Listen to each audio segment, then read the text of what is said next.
Today, we're taking a look at the Nike Epic React Flyknit version 2. When I think about the way we used to be, when I think about the things you took from me, I know that I am so much better. When I look at what I've done, now that we're apart, when I look at what I've won, I've come so far. I know I'm so much better off, and baby, you don't belong. I could feel it in my bones.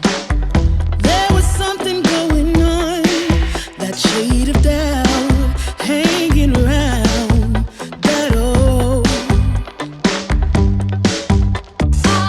'Cause darling, there is nothing right when all you seem to do is lie. Those days are gone. I'm walking tall while you're alone. When I think about the way we used to be, when I think about the things you took from me. 5.3 miles, 8 minutes, 18 seconds per mile today. 21 degrees Fahrenheit, a very chilly day, but a great day nonetheless to take out the Nike Epic React Flyknit version 2 for a first run. Now this is a shoe that I've been waiting for. I really enjoyed overall the Nike Epic React version 1, and so when I heard that a version 2 was coming out, I was a little bit worried that they were going to be changing a whole bunch of stuff, making it super crazy. Happy to report that they haven't done that. To cut to the chase, if you liked version 1, you're going to like version 2 as well. But the big story for me today right now is this color. It's extremely blue. I don't know if it's coming up on camera, but from the pictures that I was able to see online, it looked like it was a white shoe. I didn't even really think that it was going to be a blue shoe until I opened the box and took a look at it. And this is a really blue shoe. I don't really like blue shoes, and this follows that same pattern. I don't like this color at all. The official name for this version of the Epic React 2 is Hydrogen Blue, Black, Lime Blast, and Sapphire. Hydrogen Blue, I guess, is this blue color. It's the same color. They've done a pretty good job of color matching the React to the upper here. I have no idea where the black comes from in the name of the official color. It's not on the insole. It's not on the outsole. There's no black on this anywhere. The Lime Blast is this color that's kind of spray painted, it looks like. I know it's not spray painted, or maybe it is spray painted. I have no idea. The color that's along the midfoot all the way to the back, this little splash of color there. And then the Sapphire, I think, is for the TPU heel counter. I don't like things that are color fade. And then we've got the color fade rubber here. And then the way that this Lime Blast is applied, it looks also like a color fade because it goes from like this yellow, green to blue.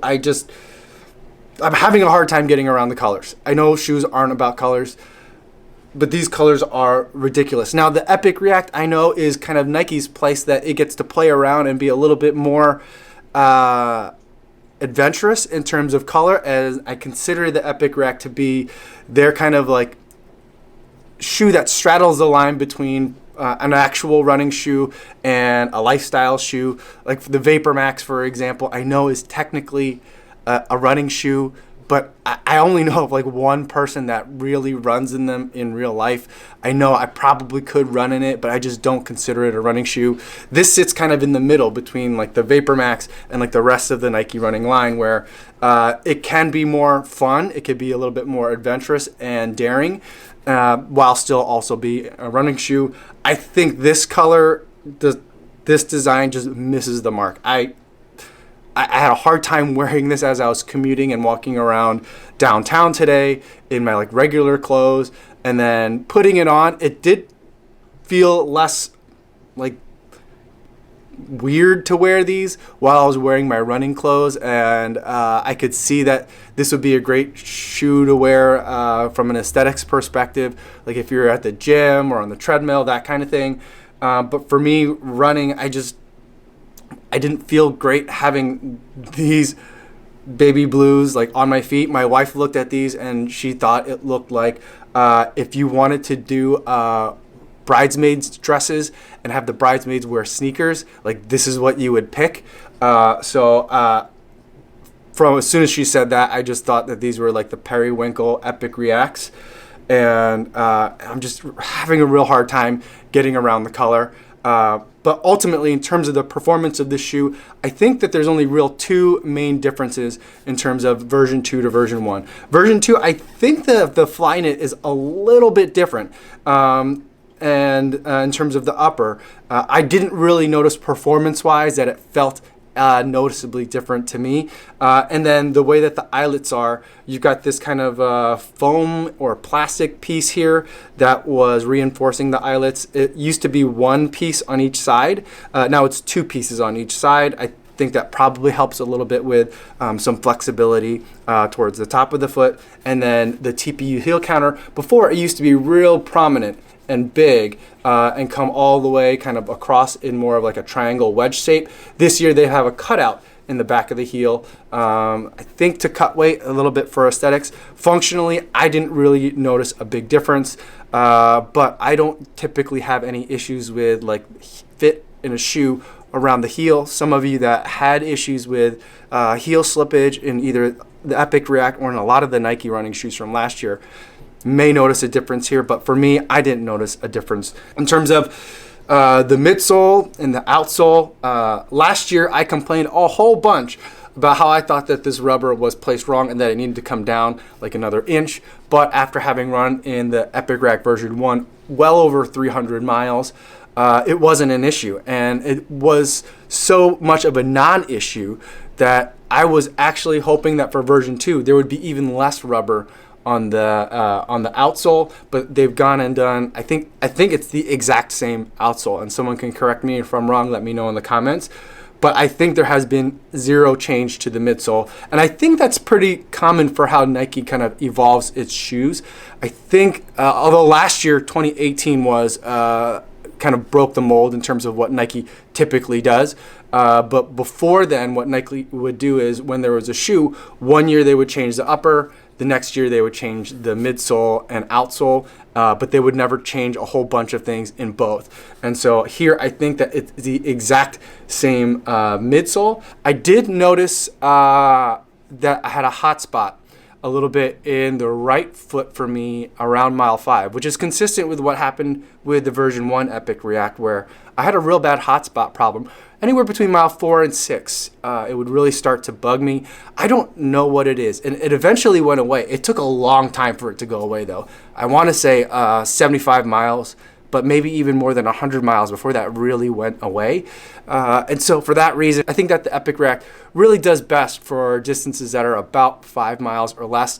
And you can use that on a variety of speeds. It's a lightweight shoe. It's pretty nimble. The other thing that I really ended up liking my version 1 Epic React for, and I anticipate that the version 2 is going to be the same, is for longer recovery runs, anything where I might be doing a little bit more of a heel toe kind of pace. I remember later last summer as I was getting ready for the Chicago Marathon, the miles were getting really high. For me, as I get into high mileage weeks, my right heel starts to get a little bit tender, and I think that's because of the way my foot strikes. Running in the Epic React with this really large area in the back with lots of React cushioning in it, that was the shoe that I tended to gravitate towards for if I had like an easy 8 mile, easy 7 mile, long-ish recovery / active recovery type of run. That's where I'd be reaching for the Epic React. Although this year now we've got the Vomero 14, which is also a really great option for that kind of run too, and also really forgiving in the heel area. So lots of great options for right now. In terms of what I anticipate from the version 2, given how similar it is to version 1, I anticipate that I'm going to get well over 300 miles of use out of this shoe before I retire it. The version 1, I retired not because I felt like the shoes were dead and needed to be retired, but just because I needed to make room in the closet. We'd only have so much space here in our house, and so I had to get rid of them just because I had more shoes coming in, and I think I had over 325 miles before I let those go, and they still looked great. They looked like they had only like 50 to 100 miles on them. So a surprisingly long-lasting shoe from Nike. And it's a shoe that I anticipate if I could ever get over the color, that I'm really going to enjoy. Hopefully maybe once it's springtime and temperatures are warmer, I'll feel more like this isn't a weird shoe. If you don't like this color, I would say wait. I think that on the official release date, January 31st, there's going to be a couple of different color options that are available. One's going to be like a black and gray one, which I think looks really nice. Although I think is a little bit of a miss because of where the Epic React sits. I think that like the triple black or the all black and gray Epic Reacts aren't as interesting to me. I like having that splash of really fun color or unexpected color in the Epic React. And there's another color coming out. I think that also looks pretty good. I don't like this initial like member release color, which I've already talked about a lot, and I'm sorry that this is about color, but it's just so hard for me to like look past it, but I'm trying.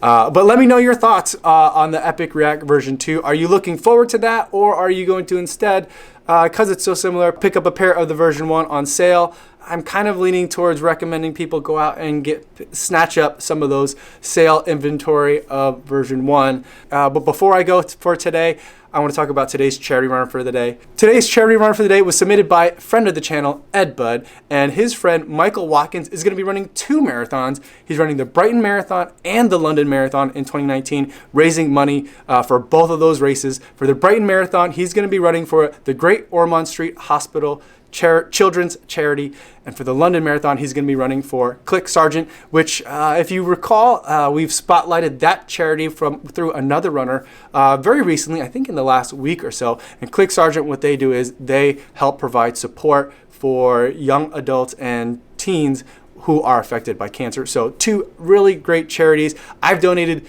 £10 to his fundraising efforts, and I'll post a link in the description in case you'd like to learn more. That's all I have for today, everybody. Thanks so much for watching, and I'll see you guys in the next one. Yo, what's going on?